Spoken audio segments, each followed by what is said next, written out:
Peter Stachny back for it. Potvin takes it. Ahead to Lanny McDonald. To Marcel Dion to Sittler. Sittler gets by. Right in on goal. A shot.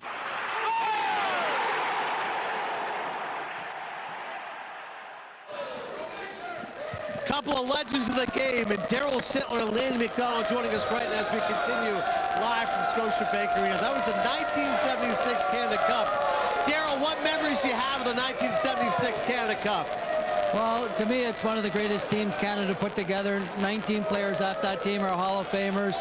To score the winning goal for Canada. As you know, there's a big rivalry in international hockey now, and for Lanny to assist on the goal, my best buddy, doesn't get any better than that. Lanny, you were on the ice for Darryl's legendary 10-point game. What do you remember from that?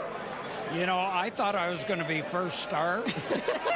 And then I realized I only had 4 points and he had 10. No, I'm just kidding. It was unbelievable, especially after the second period. I think he had 6. And then to get 4 more in the third period was unbelievable. We're together all the time. We hang out. But we don't talk about goals and assists. Sure. It's kids and grandkids. Yeah, that's different. And what medications we're on, you know? But Darryl, that memory, I mean, a 10-point game, what stands out for you from that game?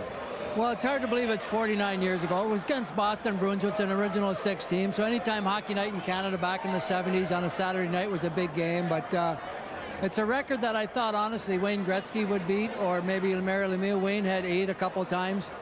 But here we are, 49 years, and all those games have passed, all those great players, and to hold it, and to do it in a Leaf uniform was pretty special too. For sure. And do you think, looking back at that, will the record ever be broken now in this new age of the NHL? I hope not. But It's amazing, Lanny. On this day in history, the Flames retired your jersey, and that 1989 Stanley Cup, there's a generation of Flames fans that will always remember that, and you went out on top. How special was that? Well, I looked at it when Jean Beliveau retired. He could have played 3 or 4 more years and walked away from the game.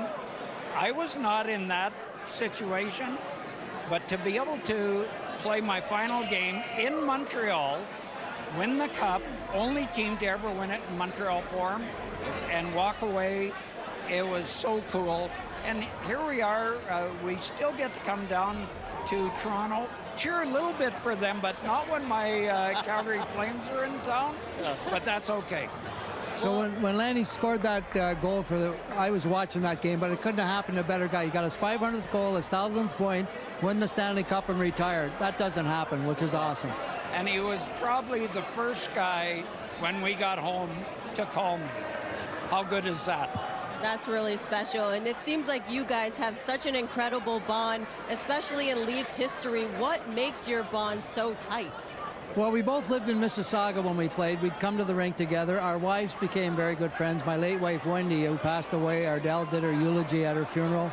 And our kids become great friends throughout the years, but my kids stand up and respect Lanny and Ardell so much. My grandkids do. It's just been a bond. Even though we're living cities apart and don't see each other a lot of time, when we get back together, we just love it and we love each other, and it doesn't get any better.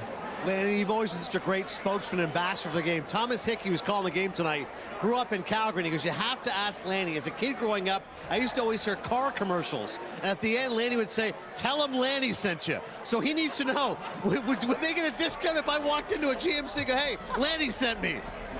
You know what, it's been so much fun being from Alberta and making full circle.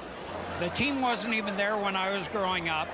You go to Toronto, the team I dreamed of playing for 6.5 years. We get together. The friendship has been unbelievable. You go to Colorado and back to Calgary. Yeah. You couldn't ask for a better way to end it with family and friends all around you. And I love being from there, being Canadian, and there you go. So you talk about Lanny doing the car commercials. Tell him Lanny sent you. No. We're doing the hearing aid commercials together now, so things have changed a little bit, but we're still together. That's incredible. Lenny, people always want to know about the mustache. When did you grow it? Have you ever shaved it? What happened? You know what? I grew it at the end of my first year. And at that time, you couldn't have a beard in Toronto with the Toronto Maple Leafs. So I grew the beard all summer, shaved it off, kept the mustache, and now 50 years later, still have it. I've been offered some pretty good contracts to shave it off. Right. But I'd have to go in hiding for 2 years. I'm not doing it. Nobody'd know you. Exactly. It's a trademark along with the great play on the ice. Lanny McDonald, Darryl Sittler, a couple legends. Thanks so much, guys. Great to be here. A pleasure. Great ambassador for the game of hockey and as proud Canadians, as these guys said. It's been a fun game right now for the Toronto Maple Leafs. They're up 5-1 right now. They could use Lanny on the ice for the third period. Flames need to come back. We're coming up with more right after this.